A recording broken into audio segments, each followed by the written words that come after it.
MBBS in abroad. Apollo MedSkill 6 years of MBBS program will be completed in 35 lakhs only.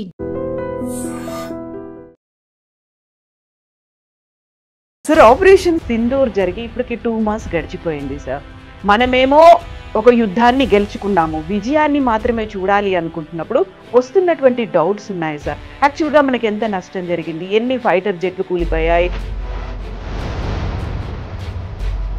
Operation Sindoor will restart.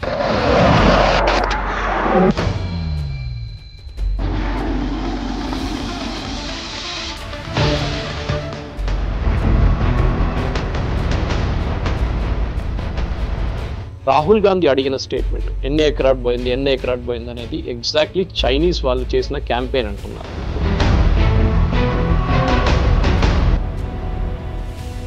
ఇక అన్ని marked images, లేనిపోయిన images, పాత crash images అన్ని తీసి ఇదో రఫాల్ పడిపోయింది.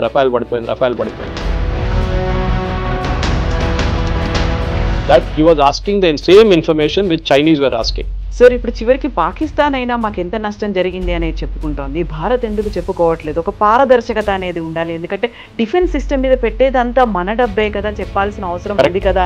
ఒక టెర్రర్ ఆపరేషన్ జరిగింది, 4 చంపేశాం. వాళ్ళ సిగ్నల్ మాకు దొరికింది, వాళ్ళు శాటిలైట్ సిగ్నల్ యూజ్ చేశారు.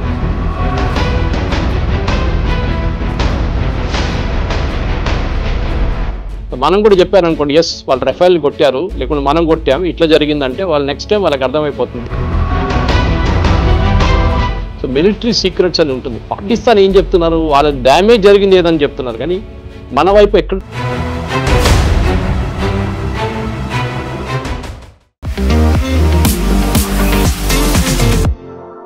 నమస్తే, నేను Kavitha. Welcome to I dream news and నిజాలు. ఆపరేషన్ సింధూర్ జరిగిన తర్వాత బోల్డ్ అన్ని డౌట్స్ని వెల్లడిస్తున్నాయి అటు పాకిస్తాన్ ఇటు చైనా. అక్కడ ఫైటర్ జెట్లకి ఎలాంటి నష్టం జరిగింది, భారతదేశం ప్రయోగించినటువంటి రఫేల్ని మేము కూల్చేసాము అని పాకిస్తాన్ చెప్తుంటే చైనా కూడా అదే వాదనని వినిపిస్తోంది. At the same time Lashkar-e Taiba commander Hafiz సయీద్ని మేము అప్పగిస్తాము అనేటువంటి మాట ఎందుకని బిలావల్ భుట్టో ఇప్పుడు చేస్తున్నారు. ఓవరాల్గా అటు టెర్రరిజంతో పాటుగా ఇటు ఆయుధాలు, వీటన్నిటికీ సంబంధించి ఏం జరుగుతోంది, వాటిని మనం ఎలా అర్థం చేసుకోవాలి? మనతో పాటుగా ఉన్నారు senior journalist and political analyst Suresh Kochattil గారు. సార్ నమస్తే. సార్ ఆపరేషన్ సింధూర్ జరిగి ఇప్పటికి 2 months గడిచిపోయింది సార్.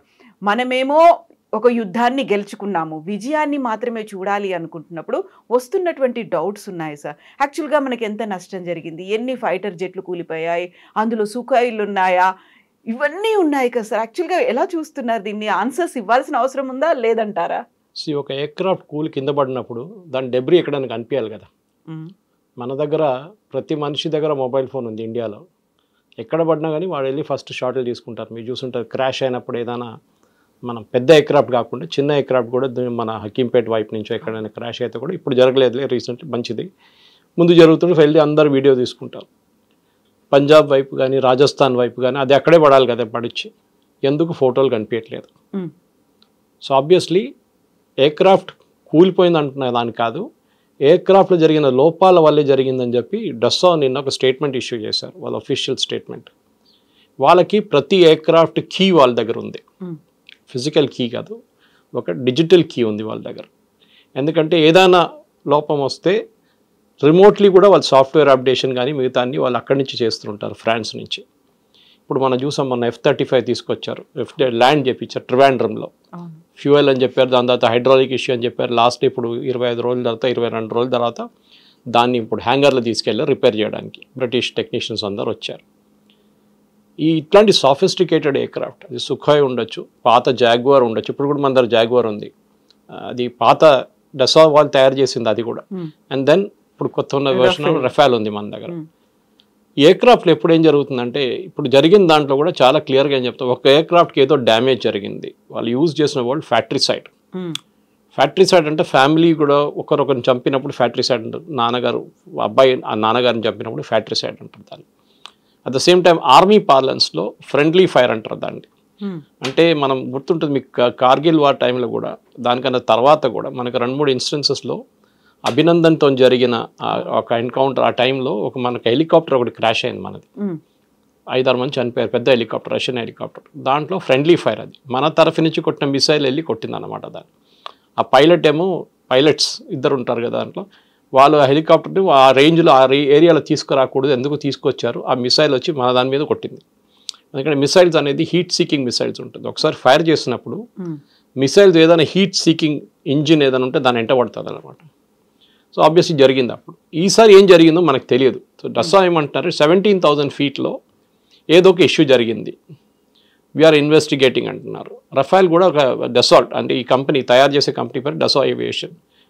వాళ్ళు అంటున్నారు మేము ఇన్వెస్టిగేట్ చేస్తున్నాం, ఏదో జరిగింది, we don't know what happened, crash ఏం జరగలేదు అని చెప్తున్నారు. చైనీస్ ఎంబసీస్ వరల్డ్ వైడ్, ఇది మన స్టేట్మెంట్ కాదు, this is the French company statement, వీళ్ళు కావాలని చెప్పి మా మీద ఒక క్యాంపెయిన్ నడిపిస్తున్నారు చైనా. ఎందుకంటే చైనా ఇదే ఎయిర్క్రాఫ్ట్ చాలా కంట్రీస్కి అమ్మడానికి ట్రై చేస్తున్నారు. ఆల్రెడీ పాకిస్తాన్ వాళ్ళకి దొరికారు, ఎందుకంటే వాళ్ళ దగ్గర డబ్బులు లేవు, ఎవరు వాళ్ళకి ఎయిర్క్రాఫ్ట్ ఇవ్వరు, రష్యన్స్ ఇవ్వరు, కానీ యూఎస్ వాళ్ళు కూడా ఇవ్వరు వాళ్ళకి. ముందు F-16 ఎందుకు ఇచ్చారంటే ఆఫ్ఘనిస్తాన్లో ఫైట్ చేయడానికి ఇచ్చారు. దాంట్లో స్పెసిఫిక్ కండిషన్ కూడా ఏం పెట్టారంటే to fight terrorist in Afghanistan అని చెప్పి ఎయిర్క్రాఫ్ట్ ఇచ్చారు, ఇంక దేనికి వాడకూడదు అని చెప్పి. అప్పుడు కూడా మన వ్యతిరేకంగా వాడుకుంటున్నారు వాళ్ళు, కానీ వాళ్ళు చూపించేదని మేము చైనీస్ ఎయిర్క్రాఫ్ట్ వాడుకుంటున్నాం అని చూపిస్తున్నాం. ఈ కేసులో కూడా మనకి ఒక యుద్ధం జరిగితే లాస్ ఉంటుంది. Let us be very practical about it. ఈ రాహుల్ గాంధీ అడిగిన స్టేట్మెంట్ ఎన్ని ఎయిర్క్రాఫ్ట్ పోయింది అనేది ఎగ్జాక్ట్లీ చైనీస్ వాళ్ళు చేసిన క్యాంపెయిన్ అంటున్నారు. అది ఇప్పుడు మనం చెప్పట్లేదు. Again డసా aviation is saying it that Chinese embassies, Chinese world wide వాళ్ళ మార్కెటింగ్ టీమ్స్ ఏం చేశారంటే అన్ని మార్క్డ్ ఇమేజెస్, లేనిపోయిన ఇమేజెస్, పాత క్రాష్ ఇమేజెస్ అన్ని తీసి ఏదో రఫాల్ పడిపోయిందని. వీళ్ళేమంటున్నారు, పడిపోయింది అంటున్నారు కదా, చూపియండి మాకు ఒక వీడియో చూపియండి, ఇండియా వైపు నుంచి తీసిన ఒక వీడియో మాకు చూపియండి. పాకిస్తాన్ వైపు పడదు అనుకోండి, పాకిస్తాన్ వైపు మీరు చూపించచ్చు కదా, మీకు ఏం లేదు. అక్కడ కూడా మీరు మాఫ్డ్ ఇమేజెస్ చూపిస్తున్నారు. ఫస్ట్ ఆఫ్ ఆల్ మన ఎయిర్క్రాఫ్ట్ బార్డర్ క్రాస్ చేయలేదు, ఇటువైపునే ఉండేది. ఏదో టెక్నికల్ ఇష్యూ జరిగింది, 17,000 ఫీట్ అని చెప్తున్నారు వాళ్ళు చాలా క్లియర్గా. ఎందుకంటే ఫైటర్ ఎయిర్క్రాఫ్ట్ దానికన్నా పైన కూడా వెళ్తుంది చాలా మటుకు హైట్లో, కానీ ఏదో జరిగింది. వెరీ స్ట్రేంజ్లీ దాంట్లో నిన్న జరిగిన ప్రెస్ నోట్లో ఒక వర్డ్ యూజ్ చేశారు, ట్రైనింగ్ ఫ్లైట్ అంటున్నారు. సో ఐ వాజ్ వండరింగ్, ఈ వార్ జరిగే టైంలో ట్రైనింగ్ ఫ్లైట్ ఏంటనేది. సో అది కూడా ఒక క్లారిఫికేషన్ రావాల్సి వస్తుంది అనమాట. ఎయిర్ మార్షల్ భారతి అప్పుడు ప్రెస్ కాన్ఫరెన్స్ టైంలో చాలా క్లియర్గా చెప్పారు, losses are a part of the war, జరుగుతుంది. బంగ్లాదేశ్ వార్లో మన వైపు, అప్పుడు బంగ్లాదేశ్ వైపు మనకు ఎక్కువ ఎయిర్క్రాఫ్ట్ మనం కోల్పోలేదు, కానీ పాకిస్తాన్ వైపు మనం ఆల్మోస్ట్ 70 ఎయిర్క్రాఫ్ట్లు పోయినాయి మనది. చాలా పెద్ద వార్ ఉండేది, చాలా రోజులు నడిచింది 71 వార్. సో ఆ 71 వార్లో మనకు ఎట్లా అప్పుడు కూడా నష్టాలు ఉంటాయి. ఏ యుద్ధం జరిగినా కానీ సోల్జర్స్ చనిపోతారు, ఎయిర్క్రాఫ్ట్ దెబ్బతింటుంది, నేవల్ అసెట్స్ మీద అటాక్ ఉంటుంది, అన్నీ జరుగుతుంది. కానీ మినిమైజ్ చేయడానికి ట్రై చేస్తారు ఏ ఆర్మీ అని. కానీ ఇప్పుడు యుక్రెయిన్ రష్యా వార్ చూడండి, 1,00,000 మంది ఇక్కడ చనిపోయారు, 1,00,000 మంది అక్కడ చనిపోయారు. We're not talking civilians, army. ఆలోచించండి, ఆర్మీ అంటే ఆర్మ్ ఫోర్సెస్ అని చెప్పొచ్చు వాళ్ళది, మెయిన్లీ వాళ్ళ ఆర్మీయే, ఎందుకంటే నేవల్ అసెట్స్ ఎక్కువ ఏరియాలు లేవు అన్నమాట. ఈ ప్రాబ్లం మన దగ్గర ఎక్కడ జరిగిందంటే రాహుల్ గాంధీ కానీ మిగతా వాళ్ళు అడిగేదే స్టేట్మెంట్ చైనా అడుగుతున్నారు. సో రఫాల్ ఏమంటున్నారంటే, డసా ఏమంటున్నారు, కావాలని చెప్పి చైనా వాళ్ళ ఏజెంట్ని కూడా ఎంప్లాయ్ చేసుకున్నారు దీంట్లో. రఫాల్ అని అడుగుతున్నారు. ఎందుకంటే రఫాల్ ఈ ఎయిర్క్రాఫ్ట్ని చాలా నేషన్స్కి అమ్మారు ఆల్రెడీ. ఈజిప్ట్, ఖతార్ వీళ్ళందరూ కొనుక్కున్నారు, ఇంకా కొత్త నేషన్స్కి అమ్ముతున్నారు.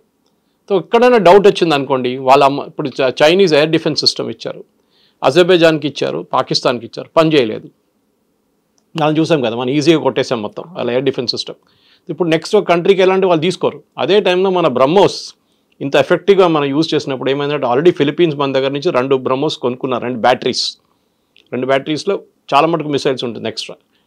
2 బ్యాటరీస్ కొనుక్కు ఇప్పుడు ఇంకా 2 అంటున్నారు. ఇప్పుడు చాలా మటుకు కంట్రీస్ గ్రీస్ అడుగుతున్నారంట మన వైపు నుంచి కావాలని చెప్పేసి. సో అమ్మొచ్చు అది. Even though it's a Russian joint venture రష్యాతోని, కానీ మనకు 51% స్టేక్ ఉంది. So we have a higher say in that అనమాట. ఈ జరిగిన దాంట్లో కూడా చాలా క్లియర్గా ఏంటంటే, ఒక యుద్ధం జరిగినప్పుడు మెచ్యూరిటీ మెయింటైన్ చేసుకోవాలి పొలిటికల్ పార్టీస్. మన వైపు నుంచి చూస్తున్న బీజేపీ వైపు నుంచి దానికోసం బీజేపీ కానీ మిగతా పార్టీస్ కూడా, ఈవెన్ శరద్ పవార్ లాంటి పార్టీ కానివ్వండి, మిగతా ఈవెన్ మమతా బెనర్జీ కూడా వాళ్ళు ఎక్కువ లొల్లి చేయలేదు.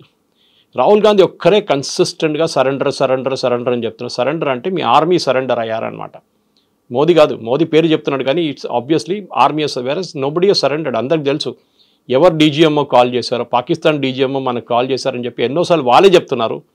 మా నూర్ఖాన్ ఎయిర్ బేస్ మొత్తం పోయిందని వాళ్ళే చెప్తున్నారు. 4 F-16 పోయింది అంటున్నారు, వాళ్ళకి అవాక్స్ పోయింది అంటున్నారు వాళ్ళు. ఇదంతా వాళ్ళు ఇచ్చిన స్టేట్మెంట్స్. బ్రహ్మోస్ కొట్టినప్పుడు మాకు 30 సెకండ్లే ఉండే రియాక్ట్ చేయడానికి అని చెప్పారు. చెప్పిన తర్వాత కూడా మన వైపు నుంచి రాహుల్ గాంధీ కన్సిస్టెంట్గా అటాక్ చేస్తున్నా అర్థం కావట్లేదు. ఇప్పుడు అర్థమైంది. ఎందుకంటే చైనీస్ వాళ్ళు ఉపయోగించిన one of the agents of China was Rahul Gandhi obviously. ఎందుకంటే చాలా క్లియర్గా తెలిసిపోయింది that he was asking the same information with Chinese were asking. Chinese వాళ్ళు అడుగుతున్న అదే ఇన్ఫర్మేషన్ రాహుల్ గాంధీ ఎక్కడ పడ్డది చెప్పండి మాకు, అప్పుడు తెలిసిపోతుంది కదా చెప్తే. కానీ చెప్పరు మన వాళ్ళు. ఏ జరిగినా కానీ ఆర్మీలో ఎయిర్ ఫోర్స్లో అన్లెస్ పబ్లిక్ ఏరియాలో వచ్చి పడింది అనుకోండి, అప్పుడు they will give a statement. కానీ పబ్లిక్ ఏరియాలో ఎక్కడ ఏం పడలేదు. ఆ ఎయిర్క్రాఫ్ట్ పాసిబ్లీ తిరిగి వస్తున్నప్పుడు రన్వేలో దిగిందో లేదో, ఏదో డ్యామేజ్ అయిందో ఏదో అయి ఉంటుంది. సో దానికోసం Rafale says 1 aircraft is out of service. వాళ్ళు యూజ్ చేసిన వర్డ్ అది, out of service. So if it is right of simple. Otherwise వాళ్ళు రీప్లేస్ చేస్తారంటే దాన్ని రీప్లేస్ చేస్తారు రేపు. ఇది మన కార్ కొనేటప్పుడు ఉంటుంది. ఒక సంవత్సరం లోపల పని చేయకపోతే మొత్తం చాలా పెద్ద ప్రాబ్లం ఉంటే దాన్ని మెయింటెనెన్స్ చేయకపోతే దాన్ని రిటర్న్ చేసిస్తారు. ఇప్పుడు మనం చూసాం ట్రివాండ్రంలో వచ్చిన ఎయిర్క్రాఫ్ట్ కూడా అదే. ఫస్ట్ వాళ్ళు ఏమన్నారు, లో ఫ్యూయల్ అన్నారు. లో ఫ్యూయల్ తర్వాత చూస్తే హైడ్రాలిక్ అన్నారు. హైడ్రాలిక్ కోసం వాళ్ళ HMS ప్రిన్స్ ఆఫ్ వేల్స్ నుంచి ఒక హెలికాప్టర్ క్రూని తీసుకొచ్చారు. వాళ్ళు ట్రై చేస్తారు, వాళ్ళతో కాలేదు. మళ్ళీ వాళ్ళు రిటర్న్ వెళ్ళిపోయారు. మళ్ళీ కొత్త టీం మొన్న వచ్చారు ఒక 40 మంది వచ్చారు వాళ్ళు రిపేర్ చేయడానికి. సో ఇదేదో చిన్న ఎయిర్క్రాఫ్ట్ కాదు. ఇదే కార్ రిపేర్ చేయడమో లేకుంటే ఒక 2 వీలర్ రిపేర్ చేయడం కాదు. ఇది $100 మిలియన్ ఎయిర్క్రాఫ్ట్ అంటే ఆలోచించండి దాని యాక్చువల్ రేట్ ఎంత ఉంటుంది మన ఇండియన్ కరెన్సీలో. సో ఆబ్వియస్లీ దీన్ని ఒక మెచ్యూర్ వేగా డీల్ చేయాల్సి వస్తుంది. ఇజ్రాయెల్లో చూడండి, ఇజ్రాయెల్లో వాళ్ళు ఇంతమంది ఇవాళ కూడా వాళ్ళు 4 సోల్జర్స్ని కోల్పోయారు. 5 ఇవాళ యంగ్ పీపుల్ 19-20 సంవత్సరాల సోల్జర్స్ గాజాలో. సో వాళ్ళు అడగరు, వాళ్ళ అపోజిషన్ పార్టీస్ అడగరు ఎక్కడ పడ్డారు అది చెప్పండి, మాకు ఎక్కడ పడ్డది ఇక్కడ చెప్పండి. మిసైల్స్ వచ్చి వాళ్ళ మీద కూడా పడ్డది కదా, హైఫాలో పడ్డది, టెలవీవ్లో పడ్డది. కానీ వాళ్ళు రియాక్ట్ కాలేదు, వాళ్ళు పాజిటివ్గా రియాక్ట్ అయ్యారు. సరే పడ్డది, డ్యామేజ్ అయింది, we're taking care of it, finished, matter ends. ఇక్కడ అది కాదు, మాకు ఎన్ని ఎయిర్క్రాఫ్ట్ పోయింది చెప్పండి, ఎన్ని ఎయిర్క్రాఫ్ట్ పోయింది. స్పెసిఫిక్గా ఎయిర్క్రాఫ్ట్ ఒక్కటే అడుగుతున్నారు. పాకిస్తాన్ వైపు ఎన్ని పోయిందని అడగట్లేదు మన వాళ్ళు. రాహుల్ గాంధీ కానీ మిగతా కొన్ని ఆపోజిషన్ పార్టీ వాళ్ళు పాకిస్తాన్ది ఎన్ని ఎయిర్క్రాఫ్ట్ పోయింది మాకు చెప్పండి అని చెప్తే మేము మళ్ళీ అదొక ఇంకొక లాజిక్ ఉంటుంది దానికి. అది లేదు. Anyway as of now డసా is taking care of it. మన ఎయిర్ ఫోర్స్ అయితే మాట్లాడరు దాని గురించి. సింధూర్ కూడా అయిపోయింది. కానీ పాకిస్తాన్ వైపు నుంచి ఇంకా స్టేట్మెంట్లు వస్తూనే ఉన్నాయి.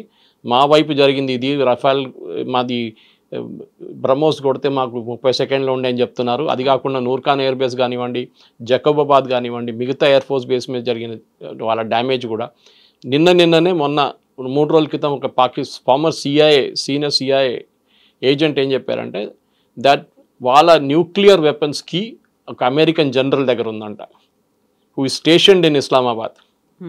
సో పాకిస్తాన్ కెనాట్ ఆపరేట్, వాళ్ళ న్యూక్లియర్ బటన్ వాళ్ళు ఆపరేట్ చేయలేరు వితౌట్ అమెరికన్ పర్మిషన్ కూడా కాదు, వాళ్ళు కీ ఆపరేట్ చేస్తేనే ఇది న్యూక్లియర్ మిసైల్స్ రిలీజ్ చేయొచ్చు. అది అమెరికా అక్కడ వచ్చి కూర్చున్నారు వాళ్ళు. ఎందుకంటే వాళ్ళకి భయం ఏంటంటే ఈ తాలిబాన్ చేట్లను లేకుంటే అల్ఖైదా చేట్లను లేకుంటే ఐసిస్ చేతులు వెళ్ళి పడిపోతే న్యూక్లియర్ వెపన్ రేపు వాళ్ళు తీసుకొచ్చి వాషింగ్టన్ మీద వాడేస్తారు, లేకుంటే న్యూయార్క్ మీద వాడేస్తారు. అది కాకూడదని చెప్పి చేస్తున్నారు అన్నమాట. సార్ ఇప్పుడు చివరికి పాకిస్తాన్ అయినా మాకు ఎంత నష్టం జరిగింది అనేది చెప్పుకుంటోంది, భారత్ ఎందుకు చెప్పుకోవట్లేదు? ఒక పారదర్శకత అనేది ఉండాలి. ఎందుకంటే డిఫెన్స్ సిస్టమ్ మీద పెట్టేదంతా మన డబ్బే కదా, చెప్పాల్సిన అవసరం ఉంది కదా. మీరు చెప్పింది రిప్లై కరెక్టే, కానీ కొన్ని దానికి సీక్రసీ మెయింటైన్ చేయాల్సి వస్తుంది. ఫర్ ఎగ్జాంపుల్ ఒక బ్యాటిల్లో, ఇవాళ జరిగిన ఒక బ్యాటిల్లో మనం ఒక ఫర్ ఎగ్జాంపుల్ ఎయిర్క్రాఫ్ట్ పక్కన పెడదాం. మనం ఒక టెర్రర్ ఆపరేషన్ జరిగింది, 4 చంపేశాం, వాళ్ళ సిగ్నల్ మాకు దొరికింది, వాళ్ళు శాటిలైట్ సిగ్నల్ యూజ్ చేశారు, మేము శాటిలైట్ ఫోన్ పట్టుకున్నామంటే నెక్స్ట్ టైం వాళ్ళు శాటిలైట్ ఫోన్ వాడరు. మనం కూడా చెప్పారనుకోండి, ఎస్ వాళ్ళు రఫేల్ కొట్టారు లేకుంటే మనం కొట్టాము ఇట్లా జరిగిందంటే వాళ్ళు నెక్స్ట్ టైం వాళ్ళకి అర్థమైపోతుంది దీని ఇట్లానే చేయాలి. సో మిలిటరీ సీక్రెట్స్ అని ఉంటుంది. పాకిస్తాన్ ఏం చెప్తున్నారు, వాళ్ళ డ్యామేజ్ జరిగింది ఏదని చెప్తున్నారు, కానీ మన వైపు ఎక్కడ డ్యామేజ్ జరగలేదు. మనకు చూసాం మనం చాలా క్లియర్గా. మన వైపు వచ్చిన ఒక్క మిసైల్ కూడా 2-3 మిసైల్ సివిలియన్ ఏరియా మీద పడ్డది, ఒకటి సర్గోదా ఎయిర్ బేస్ మీద పక్కన వెళ్ళి పడ్డది, ఎయిర్ బేస్ మీద పడలేదు అది. సో పాకిస్తాన్ మన యాకాక్ గన్స్ అంటారు, అంటే యాంటీ ఎయిర్క్రాఫ్ట్ గన్స్ నుంచి S-400 దాకా చాలా బాగా పనిచేస్తుంది. మల్టీలేయర్ డిఫెన్స్ సిస్టమ్ దాంట్లో మనం చూసాం చాలా మటుకు ఎట్లా పనిచేస్తుంది. అది దాని క్లారిటీ కూడా చాలా మనం టీవీలో చూసాం రాత్రిపూట. 5-6 మిసైల్స్ వెళ్ళి ఉంటుంది అక్కడిక్కడ, that is okay, it's still Akash Teer పనిచేస్తుంది బాగానే. కానీ డ్యామేజ్ జరిగింది అన్ని పబ్లిక్ డొమైన్లో చెప్పక్కర్లేదు.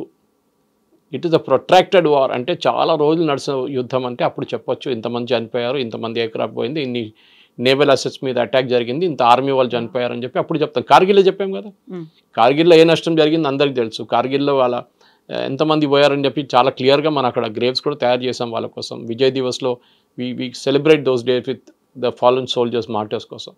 ఈ కేసులో మనం చెప్పక్కర్లేదు, ఎందుకంటే we are holding lot of proprietary information.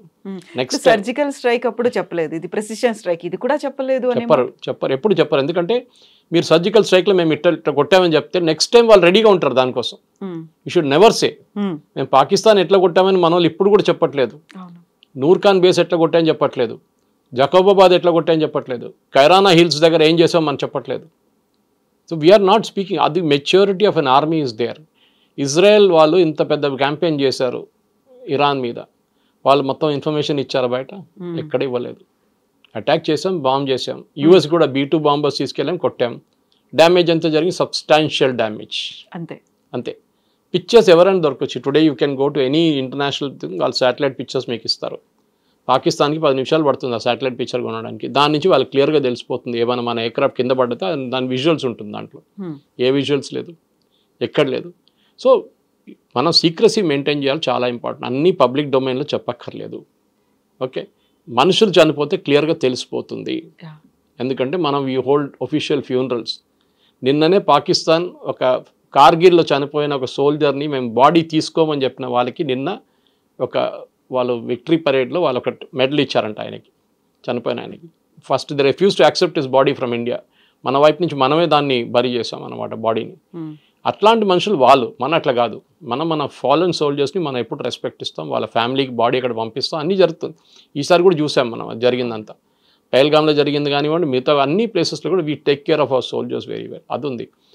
Assets ఎక్కడైనా పోయిందంటే చాలా క్లియర్గా ఎయిర్ మార్షల్ భారతి వర్డ్ కూడా యూజ్ చేశారు, all our pilots are safe.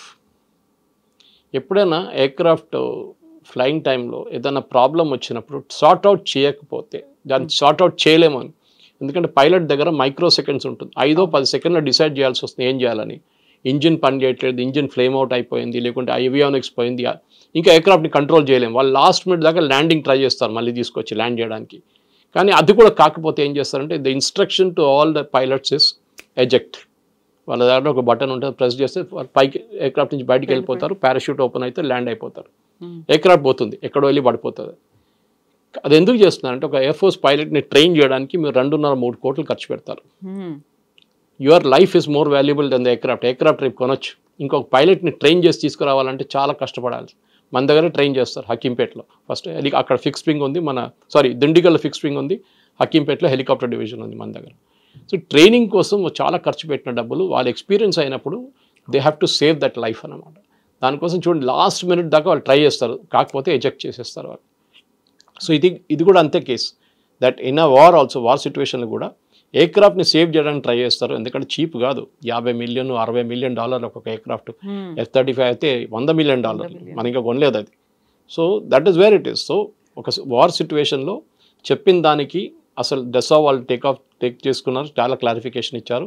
మన వైపు నుంచి కూడా అక్కడిక్కడ కాకుండా మనం స్టేట్మెంట్లు ఇచ్చాం. మన CDS అనిల్ చౌహాన్ గారు కానీ, మన ఎయిర్ ఫోర్స్ చీఫ్ కానీ, మన ఒక అటాచ్ కూడా ఒక ప్రెస్ కాన్ఫరెన్స్ చేశారు, ప్రెజెంటేషన్ చేశారు. సో కానీ దాన్ని కూడా మన మీడియా ట్విస్ట్ చేస్తారన్నమాట. ఏదైనా చెప్తే మోదీ గారు ఎందుకు చెప్పలేదు, మోదీ గారు ఎందుకు మాట్లాడలేదు అని మోదీ గారు చెప్పక్కర్లేదండి. ఒక డిఫెన్స్ మినిస్టర్ ఉన్నారు, డిఫెన్స్ సర్వీసెస్ ఉన్నారు, వాళ్ళు మాట్లాడతారు ప్రొఫెషనల్గా, వాళ్ళకి తెలుసు ఇట్లా మాట్లాడాలని. సార్, ఇప్పుడు మనం డిఫెన్స్ సిస్టమ్ గురించి మాట్లాడుకున్నప్పుడు ఆబ్వియస్గా టెర్రరిజం గురించి కూడా మాట్లాడుకోవాలి. టెర్రరిస్టులు అనగానే పాకిస్తాన్ బేస్డ్గానే వాళ్ళు ఆపరేట్ చేస్తున్నారు అనుకున్నప్పుడు యుఎస్ మనకు అప్పగించినటువంటి రానా చెప్పినటువంటి మాట, ఒక ట్రస్టెడ్ పర్సన్ని నేను పాకిస్తాన్ ఆర్మీకి అన్నాడు. ముంబై టెర్రర్ అటాక్స్ కావచ్చు, గతంలో జరిగినటువంటి అన్ని ఇన్సిడెంట్లో ఆయన ప్రధానమైనటువంటి భాగస్వామియే కాదు, ఆయనే చాలా క్లియర్గా ఎక్కడెక్కడ ఎవరిని డిప్లాయ్ చేయాలి అనేది కూడా చెప్పారనేది. ఎందుకని అంత ఒక ట్రస్టెడ్ పర్సన్ని అనే ఒక మాట, పాకిస్తాన్ ఆర్మీ నన్ను చాలా నమ్మింది అని ఆయనైతే ఒక స్టేట్మెంట్ ఇచ్చాడు. అక్కడే బోల్డ్ అని క్వశ్చన్స్ కూడా ఉన్నట్టున్నాయి కదా సార్. ఆయన ముంబైలో అదే దాడులు జరిగిన టైంలో ఉన్నాడా లేడా, ఎందుకని యూఎస్కి వెళ్ళిపోయాడు, దుబాయ్కి వెళ్ళాడు, ఇలాంటివన్నీ సార్. దుబాయ్కి వెళ్ళాడని చెప్పి ఎయిర్పోర్ట్లో ఒక ఎగ్జిట్ చూపిస్తుంది ఆ టైంలో, అప్పుడు ఇన్వెస్టిగేషన్ చూపిస్తుంది. కానీ దాని తర్వాత ఆయన ఇప్పుడు ఏమంటున్నా అంటే నేను రిటర్న్ వచ్చానని చెప్తాను. మనం ఏమందరూ అనుకున్నాం అంటే పాకిస్తాన్లో వాళ్ళ హ్యాండ్లోస్తో నువ్వు కూర్చున్నాడు అనుకున్నాం మనం. డేవిడ్ కోల్మన్ హెడ్లీ కానివ్వండి, తహవూర్ రానా కానివ్వండి, ఐడెంటిఫికేషన్లో స్పాట్స్లో ముంబైలో ఆల్మోస్ట్ 20 స్థానాలు వాళ్ళు ఫస్ట్ రెక్కీ చేసుకున్నారు. Chhatrapati Shivaji terminus, Leopold cafe Taj పక్కన ఉంటుంది, తాజ్ పక్కన ట్రైడెంట్, హబాద్ హౌస్ అంటే వీళ్ళ ఇజ్రాయలీ వాళ్ళది ఒక గెస్ట్ హౌస్ లాగా, ప్లస్ ప్రేయర్ అక్కడ చేస్తారు వాళ్ళు. అది కాకుండా మిగతా ప్లేస్లో కూడా వాళ్ళు అనలైజ్ చేసుకున్నారు ఇక్కడెక్కడ అటాక్ చేయాలని. కానీ లాస్ట్లో they నారోడ్ down to these places. Comma హాస్పిటల్కి తర్వాత వెళ్ళారు, ఇట్ వాజ్ అన్ఫార్చునేట్ థింగ్. అది ఎందుకు వెళ్ళారో ఎవరు తెలియట్లేదు క్లియర్గా. కానీ ఈ అటాక్ జరిగిన దానికి తహవూర్ హుస్సేన్ రానాకి మొత్తం అన్ని ప్లేసెస్ చాలా క్లియర్గా తెలుసు. ఎందుకంటే నేను దీనికన్నా ముందు కూడా బహుశా మీ ఛానల్ మాట్లాడాను, ఇంకో ఛానల్ మాట్లాడినాను. ఆర్విఎస్ మణి గారి ఒక పుస్తకం గురించి చెప్పాను నేను, the myth of saffron terror అని చెప్పి. ఆయన అండర్ సెక్రటరీ హోమ్ ఉండే అప్పుడు 26/11 జరిగినప్పుడు. దాంట్లో చాలా క్లియర్గా ఏం చెప్పారంటే the entire attack, Pakistan coordinate చేసిన అటాక్లో భారతదేశం వైపు నుంచి కూడా చాలామంది హెల్ప్ చేశారు, మన వైపు నుంచి, ఎస్పెషల్లీ ముంబైలో.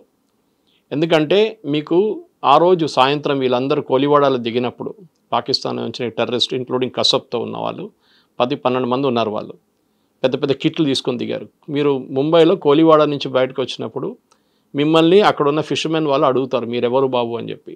ఆ రోజు ఎవరు ఏం అడగలేదు, అంటే వాళ్ళతో తోడు ఎవరో ఉన్నారు లోకల్ అసెట్. మళ్ళీ మీరు కోలివాడ నుంచి బయటకు వస్తే, if you know Mumbai very well, ఆ టైంలో ఊబర్ లేదు, ఓలా లేదు, ట్యాక్సీలు దొరకవు మీకు. ఈవినింగ్ 5-5:30 టైంలో వాళ్ళందరికీ ట్యాక్సీలు, డిఫరెంట్ లొకేషన్కి ట్యాక్సీలు రెడీగా ఉండే. ఇండియన్ కరెన్సీ అఫ్కోర్స్ తెచ్చుకుంటూ ఉంటారు వాళ్ళే. ఇదంతా ఎవరు చేయించారంటే న్యాచురల్లీ లోకల్ అసిస్టెన్స్ తీసుకున్నారు. తాజ్ మహల్ హోటల్ బయట ఒక ఛాయ్ అమ్మేటోడు ఒక మనిషి ఉండే, ఛాయ్ పానీపూరి అదంతా అమ్మేటో మనిషి, ఒక బండి ఉంటుండే ఎప్పుడు. ఆ రోజు రాత్రి తర్వాత ఆ బండి కనిపించట్లేదు, బండి లేడు, మనిషి లేడు, ఎక్కడ పోయింది తెలియదు. ఎందుకంటే ఈ ఎంటైర్ థింగ్కి ఎంక్వైరీ ఎక్కడ జరగలేదు. You will be surprised that ఇంత పెద్ద ఘటన జరిగిన తర్వాత కూడా భారతదేశం తరఫు రైట్ నుంచి ఒక ఎంక్వైరీ జరగలేదు. వీళ్ళేమో రాహుల్ గాంధీ అంటున్నారు పహల్గామ్ ఎంక్వైరీ కావాలని చెప్పి.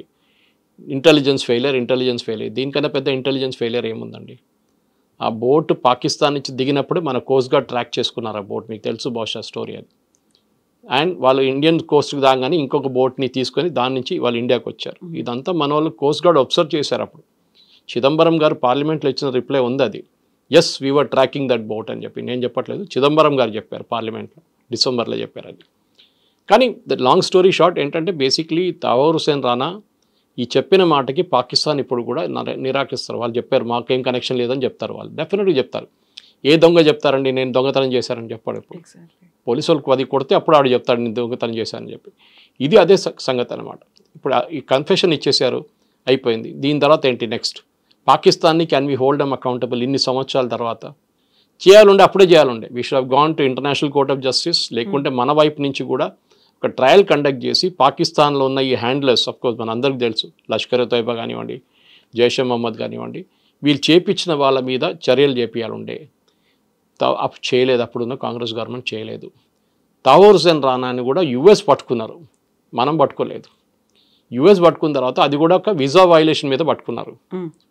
ఓకే, ఆ టైంలోనే వీళ్ళకి డౌట్ వచ్చింది. ఎందుకంటే యుఎస్లో కస్టమ్స్ వాళ్ళు కూడా అబ్జర్వ్ చేస్తున్నారు ఇమిగ్రేషన్, వీళ్ళు ఫ్రీక్వెంట్లీ పాకిస్తాన్కి వెళ్తున్నారు వస్తున్నారు, ఎందుకు అని చెప్పి డౌట్ వచ్చి అప్పుడు అరెస్ట్ చేసిన మంచి అప్పుడు జరిగిందనమాట అరెస్ట్. దాని తర్వాత ఆయన బెయిల్ రిలీజ్ చేశారు, మళ్ళీ అరెస్ట్ చేశారు ఇంకొక కేసులో.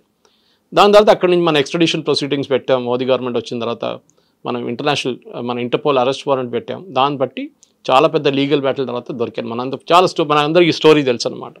కానీ రానా చెప్పిన అదే స్టోరీని కొరాబరేట్ చేయాలంటే చాలా క్లియర్గా పాకిస్తాన్లో ఉన్న ఐఎస్ఐ ఏజెంట్లు, అంటే ఐఎస్ఐ అంటే పాకిస్తాన్ ఆర్మీని, అది లష్కర్ ఎ తోయిబా, జైషే మహమ్మద్ అంతా ఫ్రంట్ ఎండ్ వీళ్ళు. ఇన్ఫ్యాక్ట్ మీరు ఈ ఆపరేషన్ సింధూర్ జరిగినప్పుడు కూడా మీరు చూసుంటారు, ఒక ఫ్యూనరల్ జరిగింది, స్టేట్ ఫ్యూనరల్. 3 టెర్రరిస్ట్కి పాకిస్తాన్ ఫ్లాగ్ డ్రేప్ చేశారు.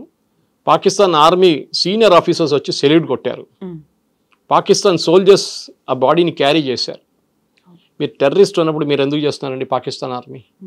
పాకిస్తాన్ ఏం చేశారంటే ఐఎస్ఐ వాళ్ళు డెప్యుటేషన్ వెళ్తారు టెర్రరిస్ట్ గ్రూప్స్కి. సో మీ మేజర్ కానివ్వండి, కర్నల్ లెవెల్ కానివ్వండి, ఈవెన్ సోల్జర్ జవాన్ లెవెల్లో వాళ్ళని డెప్యూట్ చేస్తారు టు ట్రైన్ దెమ్. వాళ్ళు ఈ స్ట్రైక్లో చనిపోయారు. ఆ మస్జిద్ లోపల వాళ్ళు కూడా ఉన్నారు ఆ రోజు కొట్టినప్పుడు, మనం కొట్టినప్పుడు. సో న్యాచురల్లీ వాళ్ళ సోల్జర్స్ చనిపోయినప్పుడు వాళ్ళు టెర్రరిస్ట్ అని చెప్పి పక్కన పడేయలేరు కదా. They have to show that respect. So they did it. It's mean open admission అనమాట. మీరు అడిగిన ప్రశ్నకి ఐఎస్ఐ కనెక్షన్ ఉందంటే yes, here is the proof. Sponsor చేస్తున్నారు. ఇప్పుడు వాళ్ళు రిటర్న్ ఇస్తారని చెప్పి బిలావల్ భుట్టో చెప్తున్నారు. అది పాత కథ, అది ఏం జరగదు ఎప్పుడు. ఎందుకంటే ఫస్ట్ ఆఫ్ ఆల్ దావూద్ ఉన్నారంటే దావూద్ లేడు పాకిస్తాన్లో, దుబాయ్లో ఉన్నాడు. మళ్ళీ అంటాడు చనిపోయింది అంటారు, మళ్ళీ దావూద్ ఎక్కడ కనిపిస్తారు మళ్ళీ. ఇదంతా అందరికి తెలిసిన స్టోరీ. అది పాకిస్తాన్ FATF లిస్ట్ నుంచి బయటకు వచ్చారు ఇప్పుడే, గ్రే లిస్ట్ నుంచి, ఫైనాన్షియల్ టాస్క్ ఫోర్స్ నుంచి. దట్ ఈస్ టెర్రరిజం స్పాన్సర్ చేస్తున్న నేషన్గా. మనం ఆ ప్రెషర్ ఎప్పుడు పెట్టుకుంటూ రావాలి. మీరు చూసుంటారు పెహల్గాం తర్వాత ఇవాళ దాకా ఒక మేజర్ అటాక్ జరిగిందండి జమ్మూ కాశ్మీర్లో. ఎందుకు మనం అడగాల్సింది? బికాస్ ఇండియా ఏం వార్నింగ్ ఇచ్చారంటే నెక్స్ట్ టైం ఒక అటాక్ జరిగితే మా సెక్యూరిటీ ఫోర్సెస్ మీదో లేకుండా మా సివిలియన్స్ మీద నడుస్తుంది, మేము పాజ్ బటన్ ప్రెస్ చేసి మళ్ళీ ప్లే చేసేస్తాం ఇంకోసారి. Operation Sindoor will restart. We have not cease fire పెట్టగానే ఆపరేషన్ సింధూర్ ఆపలేదు. We will start the war again. పాకిస్తాన్కి అదొక భయం ఉంది ఇప్పుడు, దట్ ఇదైనా ఇక్కడ వెళ్ళి ఇవ్వడానికి కొడితే మా మీద వస్తుంది కదరా బాబు అని చెప్పి వాళ్ళు ఇప్పుడు వీళ్ళ మీద కంట్రోల్ ట్రై చేస్తున్నారు. దానికోసం Bilawal Bhutto statement that we will hand over him అని చెప్పి. ఎవరిని పాసిఫై చేయడానికి అంటారు, ఎవరిని సాటిస్ఫై చేయడానికి? They know better and we know better అది కాదు అనే మాట. అందులో హఫీజ్ సయీద్ కొడుకు కూడా అంటున్నాడు ఆయన ఎవరు మా నాన్నని ఇవ్వడానికి అనే మాట. ఇంతకీ హఫీజ్ సయీద్ ఎక్కడున్నాడు? జైల్లో ఉన్నాడా, ఫ్రీగా తిరుగుతున్నాడా అనేది? ఇది ఏంటంటే పాకిస్తాన్ ఆర్మీ, పాకిస్తాన్లో రెండే నడుస్తుందండి, Allah and army, religion and army. Civilian అడ్మినిస్ట్రేషన్కి అక్కడ ఏఎస్ఏ లేదు. సో బిలావల్ భుట్టో కాదు, షహబాజ్ షరీఫ్ చెప్పినా కానీ టెర్రరిస్ట్ వారిని ఓవర్ రూల్ చేస్తారు వాళ్ళు. మీరు చూసుంటారు మొన్న కూడా ట్రంప్ లంచ్కి పిలిపించింది షహబాజ్ షరీఫ్ని కాదు, వాషింగ్టన్లో వైట్ హౌస్లో అసీం మునీర్ని పిలిపించారు. They know it. Even cease fire talks నడుస్తున్నప్పుడు కూడా US వైపు నుంచి వాళ్ళ సీనియర్ లీడర్స్ మాట్లాడుతున్నప్పుడు, అది వైస్ ప్రెసిడెంట్ వ్యాన్స్ అయితే మాట్లాడలేదు కానీ డిఫెన్స్ సెక్రటరీ ఎవరు మాట్లాడుంటారు, వాళ్ళు మాట్లాడినప్పుడు కూడా అసీం మునీర్తో మాట్లాడారు. వాళ్ళకి తెలుసు పాకిస్తాన్లో ఎవరు నడిపిస్తారు గవర్నమెంట్ అనేది. సో మీరు అడిగిన ప్రశ్నకి ఇదే, దట్ వీళ్ళకి అథారిటీ లేదు, పాకిస్తాన్ ఆర్మీ నడిపిస్తున్నారు. ఇది ఎందుకు చెప్తున్నారంటే ఒక ఇంటర్నేషనల్ కన్జంప్షన్ చెప్తున్నారు. చూడండి మేము ఇంత ఓపెన్గా ఉన్నాం, మేము మా దగ్గర టెర్రరిస్ట్ ఉంటే మేము ఇచ్చేస్తూ ఉంటున్నాం, కానీ భారతదేశం ఒప్పుకోవట్లేదు అనే మాట కూడా అన్నాడు. మన వద్దంటామా? మనం వద్దంటామా? వీళ్ళేమంటారు అప్పుడు ఇంకేదో కండిషన్ పెడతారు దానికి, అరే మీ వైపు ఉన్న RSS వాళ్ళని మాకు ఇచ్చేయమంటారు. అది అన్నీ వస్తుంది అట్లాంటి కండిషన్. మనకు తెలుసు ఇదంతా ఎక్కడ వేర్ ఇట్ లీడ్స్ టు అని తెలిసిపోతుంది. సమజ్దార్కు ఇషారా కాఫీ అంటారు హిందీలో. అదే చాలా క్లియర్గా తెలిసిపోతుంది. ఇప్పుడు టెర్రరిస్ట్ అనగానే మీ వైపు టెర్రరిస్ట్ ఉంది కదా, RSS వాళ్ళు ఉన్నారు కదా, BHP వాళ్ళు ఉన్నారు కదా, బజరంగ్ వాళ్ళని మాకు అప్పగించండి, వాళ్ళు పాకిస్తాన్లో బలూచిస్తాన్లో బాంబు వేస్తున్నారు, మాకు అదే అప్పగించండి అని చెప్తారు. అప్పుడు ఏం చెప్తారు మనం? అప్పుడు ఓరపు అంటాం మనం, మాకు పని లేదు మీరు పెట్టుకోండి కావాలంటే మేము చూసుకుంటాం మన పని తర్వాత అని చెప్పేసి. ఇజ్రాయెల్ అదే చేస్తున్నారు కదా, టార్గెటెడ్ హిట్టింగ్. ఎక్కడైనా కానీ వాళ్ళు ఎవరు ఉన్నా కానీ, ఇరానియన్స్ కానివ్వండి, హమాస్ కానివ్వండి, హెజ్బుల్లా కానీ కొడతాడు వాళ్ళని. మనం కూడా అదే నేర్చుకోవాలి, అదే పాలసీ మనం కూడా ఫాలో చేయాలి. ఈ సర్జికల్ స్ట్రైక్స్ కానీ, దాని తర్వాత ఫస్ట్ అటాక్ జరిగిన 7వ తారీఖు 8వ తారీఖు, that is 7th night 8th morning జరిగిన అటాక్లో సేమ్ పాలసీ ఫాలో చేయాల్సింది. అది తహవూర్ రానా ఇచ్చిన అడ్మిషన్తో మనకి ఇంకా స్ట్రెంగ్త్ అయింది. మన ఇది ఇంటర్నేషనల్ ప్రాసిక్యూషన్ ఇప్పుడు చేయలేము, చాలా లేట్ అయిపోయింది, ప్రూఫ్స్ అన్ని పోయినాయి మొత్తం. కానీ వీ కెన్ మెయింటైన్ FATF లిస్ట్లో పాకిస్తాన్ని మళ్ళీ తీసుకురావాలి, గ్రే లిస్ట్లో తీసుకొచ్చేద్దాం ఫస్ట్. గ్రే లిస్ట్లోనే వాళ్ళకి చాలా ప్రాబ్లం రాబోతుంది అనమాట. సో ఇవన్నీ ఇప్పుడు మీరు చెప్పినట్టుగా ఎలా ఎస్టాబ్లిష్ చేస్తారు సార్? ఎస్ నేను ఒక ట్రస్టెడ్ పర్సన్ని అని చెప్పాడు రానా, అయితే దాన్ని ఎస్టాబ్లిష్ చేయడానికి ఆల్రెడీ అన్నీ వాష్అవుట్ అయిపోయాయి, అక్కడ ఏవీ లేవు, అక్కడ విట్నెస్ లేవు, అసలు ఏవీ లేనప్పుడు ఎలా ఎస్టాబ్లిష్ అవుతుంది? మారల్ విక్టరీ అండి, అంతే. మనందరికి తెలుసు రానాను తీసుకొచ్చి మనం ఒక కండిషన్ పెట్టారు US కోర్టు, రానాని డెత్ సెంటెన్స్ ఇవ్వకూడదు అని చెప్పేసి. అది వీళ్ళందరూ హ్యూమన్ రైట్స్ వాళ్ళు చేస్తారు. ఈవెన్ UK కోర్ట్స్ అదే చెప్తారు, విజయ్ మాల్యాని పంపించమంటే మీకు అక్కడ జైల్లో టాయిలెట్లు బాగలేవంట, జైల్లో పడుకోవడానికి కింద పంపిస్తే వీళ్ళకి AC ఇవ్వట్లేదంట అని చెప్పి, దోమలు ఉన్నాయని చెప్పి పంపించట్లేదు అక్కడి నుంచి, UK నుంచి. ఇది కూడా అంతే సంగతి. కానీ రానా మన దగ్గర చనిపోయేదాకా జైల్లోనే ఉంటాడు, బయటికి రాడు ఎట్లయినా. కానీ ఆయన ఇచ్చిన ఇన్ఫర్మేషన్ మనకి పబ్లిక్ కన్జంప్షన్ మీలాంటి నాలాంటికి చెప్పేది 2% బయట చెప్తారు జరిగిందని, మిగతా అంతా వాళ్ళ దగ్గర ఉంటుంది డీటెయిల్స్. ఏంది, ఎవరు, ఎట్లా, ఏం చేయించారు, ఏ ఆర్మీ. అప్పుడున్న army officers, Pakistan army officers ఉండరు, చనిపోయి ఉంటారు చాలామంది, ఇప్పుడు దాకా తెలియదు, రిటైర్ అయితే అయిపోయి ఉంటారు 100%. సో జరిగిన దానికి పర్వేజ్ ముషరఫా లేకుంటే ఇంకెవరైనా రెస్పాన్సిబుల్ అంటే then we have to take care of that ఆ టైంలో. కానీ ఇట్స్ టూ లేట్. కానీ ఒక మారల్ విక్టరీ లాగా that we have establish, yes Pakistan did it అని అందరికి తెలుసు. మీరు చెప్పినట్లు అందరికీ తెలుసు పాకిస్తాన్ చేయించారా, ISI చేయించారని. కానీ వీ కుడ్ ప్రూవ్. ఆ టైంలో మనం ప్రెషర్ పెడితే, మన్మోహన్ సింగ్ టైంలో ప్రెషర్ పెడితే డెఫినెట్గా they would have been result. కానీ మన్మోహన్ సింగ్ గారు ఆ టైంలో అగ్రీ చేయలేదు. ఈవెన్ బాంబింగ్ కోసం అప్పుడున్న ఎయిర్ ఫోర్స్ చీఫ్ చెప్పారు, గుర్తుంటుంది, రీసెంట్లీ కూడా ఆయన చెప్పారు, we were ready with a plan to bomb Pakistan, మనం చేసినట్లే ఈసారి చేసినట్లనే. కానీ మన్మోహన్ సింగ్ గారు వద్దని చెప్పారు, ఇట్లా అగ్రవేట్ ద సిచ్యువేషన్, ఇంకా సిచ్యువేషన్ ఇంకా స్పాయిల్ అయిపోతుంది, వద్దని చెప్పేసి ఆపేశారు, ఆలోచించారు. సో ఇప్పుడు మసూద్ అజర్ ఎక్కడున్నారు, సఫీద్ ఎక్కడున్నారు అనేది, హఫీజ్ సయీద్ ఎక్కడున్నారు? అందరు పాకిస్తాన్లోనే ఉన్నారు. వాళ్ళ ఫ్యామిలీ మొత్తం చనిపోయారు కదా ఆఫీస్, అంటే వాళ్ళ ఫ్యామిలీని ఇడిచేసి ఎక్కడనే వెళ్తారా? వాళ్ళు పాకిస్తాన్ ఆర్మీ ప్రొటెక్షన్లో ఉంటారు ఇప్పుడు, ఎస్పెషలీ ఐఎస్ఐ ప్రొటెక్షన్లో, ఆర్మీ కూడా కాదు ఐఎస్ఐ ప్రొటెక్షన్లో ఉంటారు వాళ్ళు. వాళ్ళని సెక్యూర్ ప్లేస్లో పెట్టుకుంటారు వాళ్ళు పాకిస్తాన్లో ఆబ్వియస్లీ. ఎందుకంటే ఒకటి వాళ్ళు బయట కనిపించకూడదు, కనిపిస్తే దెన్ ఇట్స్ అడ్మిషన్ దట్ వీళ్ళు ఇక్కడే ఉన్నారని చెప్పేసి. సో వాళ్ళ సన్ ఇన్ లా కానివ్వండి, వాళ్ళు పంపించి వాళ్ళ మీటింగ్లన్నీ అడ్రస్ చేస్తున్నారు. ఇప్పుడు వాళ్ళ కొడుకు చెప్పారు కదా, మా నాన్న పంపించి వీరెవరు రా నాయన అని చెప్పేసి, అది సేమ్ కండిషన్. సో ఆబ్వియస్లీ కొడుకు అక్కడ ఉంటే నాన్న కూడా అక్కడ ఉన్నాడు ఇక్కడ పక్కన అని చెప్పేసి. కానీ బయట వెళ్ళొద్దు ఇప్పుడు ఈ సిచ్యువేషన్లో, బయట వెళ్తే మళ్ళీ ఒకటైతే మిమ్మల్ని ఇండియాలో ఏదైనా డ్రోన్ పెట్టి చంపేస్తారు, లేకుంటే ఇది జరుగుతుంది, దట్ పబ్లిక్కి చెప్తారు, ఇంటర్నేషనల్ చూడండి అక్కడే ఉన్నాడు, ఇది terrorist and designated terrorist, it is not India designated terrorist, UN designated terrorist. అది చాలా పెద్ద డిఫరెన్స్ అన్నమాట. సో బయట కనిపిస్తే Pakistan is obligated to arrest him. కానీ ఎప్పుడు చెప్తారు లోకంలో ఒక సేయింగ్ ఉంది ఇంగ్లీష్లో, one man's terrorist and other man's freedom fighter అని. వీళ్ళేమని చెప్తే మొన్న కూడా అసీమ్ మునీర్ ఏం చెప్తారు, పాకిస్తాన్ కశ్మీర్లో ఉన్న ఫ్రీడమ్ ఫైటర్స్ని సపోర్ట్ చేస్తారు, అంటే టెర్రరిస్ట్ని సపోర్ట్ చేస్తారు ఇండైరెక్ట్గా. This is a common language. మనం ఒక మాట మనం మర్చిపోకూడదండి, ఇది లైఫ్ లాంగ్ జరుగుతూనే ఉంటుంది మనకి, ఈ ప్రాబ్లం ఎక్కడ పోదు. ఇంటెన్సిటీ తగ్గింది ముందుకన్నా చూడండి మీరు, ఇంటెన్సిటీ లేదు, అంత ఇంటెన్సిటీ లేదు 90s ఎర్లీ 2000 ఆ ప్రాబ్లం ఇప్పుడు లేదు. కానీ టెర్రరిస్ట్ అటాక్ ఉంటుంది, మనం కూడా ఇజ్రాయెల్ లాగా దీంతో బతకాల్సింది మనం నేర్చుకోవాల్సి వస్తుంది. కానీ ఒకటి మన మీద దాడి జరిగితే 10 సార్లు ఇంట్రెస్ట్తో సహా కొట్టాలి వాళ్ళు. సో ఇప్పుడు ఇజ్రాయిల్ అంటే లేటెస్ట్ టెక్నాలజీని డెవలప్ చేసుకుంది, అక్కడ ఐరన్ డోమ్ని డెవలప్ చేసుకుంది, వాళ్ళకి కావాల్సినటువంటి అన్ని లేటెస్ట్ టెక్నాలజీ డిఫెన్స్ సిస్టమ్ అంతా ఉంది. అలాంటి టెక్నాలజీ, అలాంటి డిఫెన్స్ సిస్టమ్ మన దగ్గర ఇండిజినియస్ టెక్నాలజీ అండ్ బయట నుంచి కూడా పెట్టుకోవాలి అంటే we have to give more budget కదా, చాలా ఎక్కువ 50,000 crores ఇచ్చారండి. దిస్ మిడ్ బడ్జెట్లో 50,000 crores అట్ ఈస్ జూలైలో ఇచ్చారు. మనకున్న అడ్వాన్స్ డిఫెన్స్ సిస్టమ్ పనిచేస్తుంది, చాలా బాగా పనిచేస్తుంది, మనం చూసాం. కానీ we should not rest on hour laurels అంటారు ఇంగ్లీష్లో.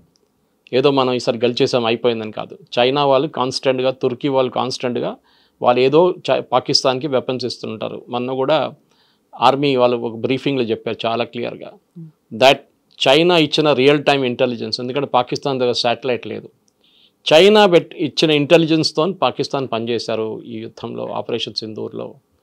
అంటే చైనా వాళ్ళు కూడా పాకిస్తాన్లో కూర్చొని చేపించారని అని చాలా క్లియర్ అడ్మిషన్. టుర్కీ వాళ్ళిద్దరు చనిపోయారని చెప్తున్నాను మన బాంబింగ్లో, వాళ్ళు డ్రోన్స్ అని సెటప్ చేసి పాకిస్తాన్కి ఇచ్చారంట. ఎందుకంటే ఈ యుద్ధం జరిగే 5-6 రోజుల తర్వాత, పహల్గామ్ అటాక్ జరిగిన తర్వాత 5 పెద్ద టర్కిష్ ఆర్మీ ప్లేన్స్ వచ్చి దిగింది ఇస్లామాబాద్లో. ఆబ్వియస్లీ డ్రోన్ తీసుకొచ్చి ఉంటారు వాళ్ళు, ప్రొడక్షన్ ఫెసిలిటీ కూడా పెట్టేస్తారు పాకిస్తాన్ కావాలంటే. సో మనం ఇప్పుడు 2 front వార్ అంటాం మనం, ఇప్పుడు ఒకవైపు చైనా, ఒకవైపు పాకిస్తాన్ కాదు, ఇప్పుడు మనకు 3 front, 4 front, 5 front వార్ వస్తుంది. ఇండైరెక్ట్గా తుర్కీ, ఇండైరెక్ట్గా చైనా, వీళ్ళందరూ మన మీద దాడి చేస్తున్నారు. సో మనం కూడా రెడీ ఉండాలి. దానికోసం మనం ఏం చేయాలి, వాళ్ళ ఎనిమి ఎవరు ఉన్నారో వాళ్ళని హెల్ప్ చేయాలి. సో మన ఈ కేసులో అర్మీనియాని హెల్ప్ చేస్తున్నాం. అజర్బైజాన్తో వాళ్ళకి గొడవ ఉంది, నఖోర్నా ఖరాబాగ్ ఏరియాలో ఒక పెద్ద, మన లాగానే పాకిస్తాన్ ఆర్మీ ఇండియా కొట్టుకుంటున్నట్టు కశ్మీర్ ఏరియాలో వాళ్ళ దగ్గర ఒక నఖోర్నా ఖరాబాగ్ అనే ఏరియా ఉంది. Armenia is a Christian country and Azerbaijan is Islamic country. So మనం అర్మీనియాని హెల్ప్ చేస్తున్నాం, ఇప్పుడు కాదు ముందు నుంచి చేస్తున్నాం. బహుశా మనకు ఒక ఎయిర్ ఫోర్స్ బేస్ కూడా ఉంది అక్కడ, ఎవరు చెప్పట్లేదు, మాట్లాడలేదు దాని గురించి. లాంగ్ బ్యాక్ న్యూస్ ఉండే ఒక టైంలో that we have an air force base in Armenia అని చెప్పి. అది కాకుండా ఇప్పుడు మోదీ గారు మన గ్రీస్కి వెళ్ళారు. We offered our entire defence cooperation. అంటే గ్రీస్కి తుర్కీకి పడదు, తుర్కీ వాళ్ళ పెద్ద ఏరియా ఆక్యుపై చేసుకున్నారు గ్రీస్ వాళ్ళది. వాళ్ళకి ఇప్పుడు దాకా డిఫెన్స్ ప్యాక్ట్ కింద వాళ్ళకి ఏం దొరకట్లేదు, నేటో అని చెప్పుకుంటారు వాళ్ళందరూ, కానీ యాక్చువల్ హెల్ప్ ఏం రావట్లేదు. Whereas Turkey is a NATO member. So obviously మనం కూడా గ్రీస్ని వెళ్ళి హెల్ప్ చేయాల్సింది. అండ్ నిన్న కూడా పేపర్లో ఒక రిపోర్ట్ వచ్చింది that India is offered to give unspecified number of missiles, అంటే పేరు లేదు, మిసైల్స్ ఇవ్వబోతున్నాం. భయం ఉంటే చాలు టర్కీకి, దట్ ఇండియా మిసైల్స్ అక్కడ వచ్చి కూర్చున్నది, వాళ్ళు బ్రహ్మోస్ పంపించారో, ఆకాష్ తీర్ పంపించారో, అగ్ని పంపించారో మనకు తెలియదు, కానీ అక్కడ ఉందని చెప్తే దే గెట్ అ మెసేజ్, మీరు పాకిస్తాన్ హెల్ప్ చేస్తే మేము ఇక్కడి నుంచి మిమ్మల్ని కొడతామని చెప్పేసి. సో మనకి ఇక్కడ శత్రు దేశాలు అలా మెల్లిమెల్లిగా పెరిగిపోతున్నాయి, +1+1+1 అన్నట్టుగా యాడ్ ఆన్ అయిపోతున్నప్పుడు మన ప్రధానమంత్రి ఏంటి ఒక చిన్న చిన్న దేశాలకు వెళ్తున్నాడు. ఘనా వెళ్ళారు, ఇటు ట్రినిడాడ్ టొబాగోకి వెళ్ళారు, ఒకేసారి 5 దేశాలు కంటిన్యూ చేసుకొని వచ్చేసారు. అంత అవసరమా అని వచ్చేటువంటి మాటలకు ఏం చెప్తారు మీరు? ఒక్కొక్క దేశంలో మీరు అనలైజ్ చేస్తే ఘనా కానివ్వండి, ఇప్పుడు లోకంలో అన్నిటికంటే ఎక్కువ ఏ దేశమైనా కానీ ఈవెన్ ట్రంప్ రేర్ ఎర్త్స్ గురించి చూస్తున్నారు. రేర్ ఎర్త్స్ అంటే మినరల్స్, లిథియం ఉండొచ్చు, మిగతా మెటల్స్ ఉండొచ్చు. మన దగ్గర మోనోజైట్ శాండ్స్ ఒకటి ఉంది కేరళ వైపు, దాని నుంచి మనం యురేనియం కూడా ప్రొడ్యూస్ చేస్తాం. ఇప్పుడు అన్నిటికంటే పెద్ద ప్రాబ్లం ఏమొస్తుందంటే నెక్స్ట్ 6 నెలలకి మ్యాగ్నెట్స్ లేవు మన దగ్గర. మ్యాగ్నెట్స్ అనేది ఎలక్ట్రానిక్ ఐటమ్స్లో మన కెమెరాలు ఉండొచ్చు, మన సిస్టమ్స్ ఉండొచ్చు, వెహికల్స్ ఉండొచ్చు, దీంట్లో చిన్న చిన్న మ్యాగ్నెట్స్ యూస్ చేస్తారు.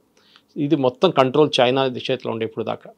మనం ఇన్వెస్ట్ చేయలేదు దాని మీద, మనం దాన్ని పట్టించుకోలేదు అసలు. చైనా పంపిస్తున్నాడు కదా అక్కడ తీసుకుందాం, మన ఎందుకు పెట్టాలి ఫ్యాక్టరీ అని చెప్పి. ఇప్పుడు చైనా వాళ్ళు బంద్ చేసేసారు. మీరు చూడండి నెక్స్ట్ 6 months మీకు కార్లు దొరకవు, వెయిటింగ్ లిస్ట్ పెరుగుతుంది. కోవిడ్ టైంలో మనకు చిప్స్ రాలేదనుకోండి, కొరియా నుంచి చిప్స్ రాలేదు ఆ టైంలో, మనకు ప్రాబ్లం వచ్చింది. సో మోదీ గారు ఈ దేశాలకు వెళ్ళి వాళ్ళతో టైఅప్ చేసుకుంటున్నారు. వాళ్ళ దగ్గర ఈ న్యాచురల్ రిసోర్సెస్ ఉంది, కానీ వాళ్ళు తవ్వి తీయడానికి వాళ్ళ దగ్గర డబ్బులు లేవు. సో వీఆర్ ఆఫరింగ్ మనీ, అదంతా బయటికి రాదు, అదంతా అగ్రిమెంట్లో వాళ్ళు సైన్ చేసుకున్నారు, విచ్ ఇస్ నాట్ డిస్క్లోజ్డ్. ఎక్కడైనా ఘానా కానివ్వండి, జాంబియా కానివ్వండి, బ్రెజిల్ కానివ్వండి, అర్జెంటీనా, ఎవ్రీ ప్లేస్ మోదీ గారు వెళ్ళిన ప్లేస్లో న్యాచురల్ రిసోర్సెస్ చాలా ఉన్నాయి.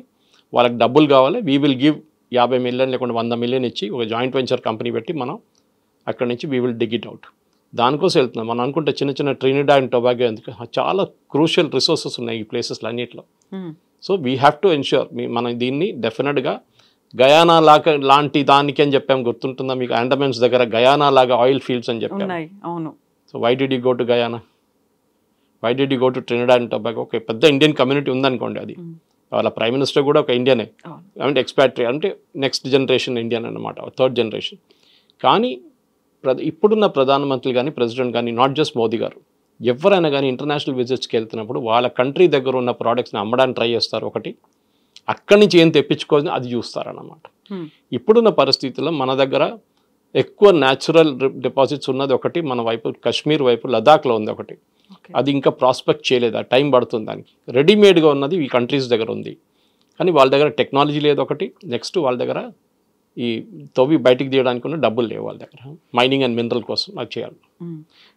మీరు యుఎస్ కూడా చూసుంటారు, యుఎస్ యుక్రెయిన్తో ఏం డీల్ చేసుకున్నారు అదే కదా. ఇప్పుడు రష్యా ఇండియాకి ఇప్పుడు రష్యా ఆఫర్ చేస్తున్నారంట ఇండియాకి, మీరు తీసుకోండి మా దగ్గర రేర్ ఎర్త్స్ ఉంది మీరు తీసుకెళ్ళండి అని చెప్పేసి. Rare earths will be the next biggest battle, ఎందుకంటే మీకు నెక్స్ట్ ఎలక్ట్రిక్ వెహికల్స్ కానివ్వండి, మిగతా అన్ని టెక్నాలజీస్లో నెక్స్ట్ జనరేషన్. ఇప్పుడు మన ఎట్లా దీనికన్నా ముందు యురేనియం కొట్టుకున్నాము, ఇప్పుడు దాని బదులు uranium is already available in plenty ఇప్పుడు చాలా కంట్రీస్లోనే. నెక్స్ట్ రేర్ ఎర్త్స్ కావాలంటే నేను చెప్పిన ఈ మ్యాగ్నెట్స్ కానీ మిగతా అన్ని ఐటమ్స్కి we will have to start ఇండియాలో. ఇప్పుడు ఆల్రెడీ నిన్న అనౌన్స్ చేశారు ఒక స్కీము PLI కింద, that India will start making magnets ఇక్కడే అని చెప్పేసి. అది కాకుండా కోలార్ గోల్డ్ ఫీల్డ్స్లో కూడా మోదీ గారు నిన్న క్యాబినెట్ పర్మిషన్ ఇచ్చారంట, దట్ అక్కడ కూడా తవ్వి న్యాచురల్ మినరల్స్ ఉంది తీయమని చెప్పారంట అక్కడ. ఇన్ని జరుగుతున్నాయి సార్, అటు విదేశాలకు వెళ్తున్నారు, అక్కడ వాళ్ళతో ఒప్పందాలు అవుతున్నాయి, ఇక్కడ స్వదేశంలో జరుగుతోంది. ఇన్ని అయినప్పటికీ కూడా మోదీ ఎప్పుడూ మాట్లాడరు, ఏం జరుగుతుందో బయటికి వివరాలు చెప్పరు. ప్రతిపక్షాలు ఇంత అడిగినప్పటికి కూడా ఓపెన్ అవ్వరు. వాళ్ళకి ఏం చెప్తారు? ఇలాంటి విమర్శలు బోల్డ్ అని ఉన్నాయి. ఏం చెప్పక్కర్లేదండి, అన్నీ చెప్పక్కర్లేదు, సైలెంట్గా పనిచేయండి. Your work will speak for it self అంటారు ఇంగ్లీష్లో. మీరు ఏం చెప్తున్నారో అది ఆ పని నడుస్తుంది అనమాట. మోదీ గారు ఏదో ఒక రోజు రిటైర్ అయిన తర్వాత ఒక పుస్తకం రాస్తారు, అప్పుడు దీంట్లో అన్నీ వస్తుంది అనమాట. ఒకటి మనం గుర్తుపెట్టుకోవాలి, మోదీ గారు ప్రధానమంత్రిగా స్వేరింగ్ ఇన్ చేసినప్పుడు, అదే ముఖ్యమంత్రి చేసినా కానీ మంత్రి చేసినా కానీ ఒక వర్డ్ యూజ్ చేస్తారు, that I will not convey this information to any person or persons under మీ. ఇది నేను చేస్తున్నది అన్నీ నేను బయట చెప్పక్కర్లేదు. ఒక ప్రెస్ కాన్ఫరెన్స్ ఉంటుంది, గానాలో ప్రెస్ కాన్ఫరెన్స్ ఉండే, మిగతా ప్లేస్లో ప్రెస్ కాన్ఫరెన్స్ ఉండే, అన్నీ ఉండే కదా. ప్రెస్ కాన్ఫరెన్స్కి ఏం ప్రాబ్లం లేకుండా అక్కడ మోదీ గారు ఎప్పుడు ప్రెస్ కాన్ఫరెన్స్ అడ్రస్ చేయాలంటే భారతదేశంలో చేయరు, కానీ బయట వెళ్ళి చేస్తారు. ఆ రోజు కూడా గానాలో అడ్రస్ చేశారు, ట్రినిడాడ్ అండ్ టొబాగోలో ఇండియన్ కమ్యూనిటీని అడ్రస్ చేశారు. వాళ్ళకి అన్ని ప్లేసెస్ చేస్తున్నారు. ఒప్పందం ఏం పెట్టాం, 10 ఒప్పందాలు చేశారు. జయశంకర్ గారు 5, గడ్కరీ గారు 2, పీయూష్ గోయల్ గారు 3, నిర్మలా సీతారామన్ గారు, ఇట్లా అందరూ సైన్ చేసుకుంటారు అగ్రిమెంట్లు. సో అగ్రిమెంట్స్ ఆర్ సైన్, కానీ కొన్ని అగ్రిమెంట్స్ పేపర్లో బయట కనిపించదు, ఎందుకంటే ట్రంప్ పక్కన కూర్చున్నారు, చూస్తున్నారు మీరు ఏం తీసుకుంటున్నారు, ఎక్కడ గురించి ఏం గుంజుకుంటున్నారు. ఇప్పుడు చూస్తున్నాం కదా, మన ఇండియా కూడా రష్యా నుంచి ఆయిల్ కొనకూడదు అంటున్నారు. మనం ఎప్పుడు 40% మన ఆయిల్ రష్యా దగ్గర నుంచి వస్తుంది మనకి. ముందు మనం వెస్ట్ ఏషియా నుంచి తీసుకుంటుండే, సౌదీ అరేబియా కానీ ఇరాన్ కానీ, అక్కడి నుంచి మనం ఆయిల్ తీసుకుంటే ఇరాక్ నుంచి, కువైత్ నుంచి. ఇప్పుడు అది కాకుండా we're now buying oil from Russia 40%. ఎందుకంటే మనకి $60 పర్ బ్యారెల్కి ఇస్తున్నారు, ఒకసారి 50కి ఇస్తున్నారు పర్ బ్యారెల్ రష్యా. ఇంకా రష్యా మీద అంత కంప్లీట్ బ్యాన్ పెట్టేశారు యూఎస్. కానీ మనం కొంటున్నాం. ట్రంప్ ఏమో నేను మొత్తం బ్లాక్ లిస్ట్ చేస్తే చేసుకోని చెప్పారు మోదీ గారు, ఏం కావాలో చేసుకొని చెప్పారు. కానీ చేయరు, భయం ఉంది. ఇప్పుడు కూడా ఇష్యూ చేసిన లిస్టు మీరు చూసుంటారు, నిన్న ఒక పెద్ద లిస్టు ఇష్యూ చేశారు ట్రంప్. 17 దేశాలు 16 దేశాలు ఉన్నాయి దాంట్లో. దట్ మీన్ టారిఫ్ 40 నుంచి 30 థాయిలాండ్ ఉంది దాంట్లో, జపాన్ ఉంది దాంట్లో, కొరియా ఉంది దాంట్లో. పెద్ద పెద్ద దేశాలు, at least Japan and Korea are big names అనమాట. కానీ భారతదేశం పేరు లేదే దాంట్లో. ఎవరు అడగట్లేదు ఎందుకు ఆపోజిషన్ వాళ్ళు. రాహుల్ గాంధీ ఏమంటారు, మోదీ గారు ఏదో సీక్రెట్ అగ్రిమెంట్ చేసుకున్నారు యూఎస్తోనని. ఇంటర్నేషనల్ టారిఫ్, ఇంటర్నేషనల్ ట్రేడ్లో మనం బయట ఎక్కువ మాట్లాడకూడదు. మనం ఏం చేయాలంటే చుప్చాప్ చేయించుకొని మన అడ్వాంటేజ్ తీసుకొచ్చి మనం రిటర్న్ వచ్చేసేయాలి అంతే. మనది ఒకటే స్టిక్కింగ్ పాయింట్ ఏంటంటే మన బియ్యం అక్కడ అమ్మడానికి మన ఎస్పెషలీ మన అగ్రికల్చర్ ప్రొడ్యూస్ పెద్ద ప్రాబ్లం ఉంది. యూఎస్ సబ్సిడీ ఇస్తారు వాళ్ళ ఫార్మర్స్కి, మనం సబ్సిడీ ఇస్తాం మన ఫార్మర్స్కి. ఇది రెండు మ్యాచ్ కావట్లేదని చెప్పి యూఎస్ గొడవ చేస్తున్నారు. So we will have to find a way out. మనం యూఎస్ నుంచి బియ్యం కొనక్కర్లేదు, వాళ్ళు ఇచ్చిన బియ్యం కూడా ఎవరు కొన్నారు ఇక్కడ. వాళ్ళు ఇంకేమైనా ప్రోడక్ట్స్ పంపిస్తే ఇక్కడ కొంటారు మార్కెట్లో. రేట్ ఎక్కువ ఉంటే ఎవరు కొనరు, మనకు అందరూ తెలిసిన స్టోరీ అది అన్నమాట. సో వీ విల్ వెయిట్, చూద్దాం ఏమైతుంది. పీయూష్ గోయల్ గారు వెళ్ళారు, నెగోషియేట్ చేశారు. లాస్ట్లో వాళ్ళకి విసుకొచ్చేసింది అమెరికన్స్కి, పీయూష్ గోయల్ వద్దు మాకు అని చెప్పారంట.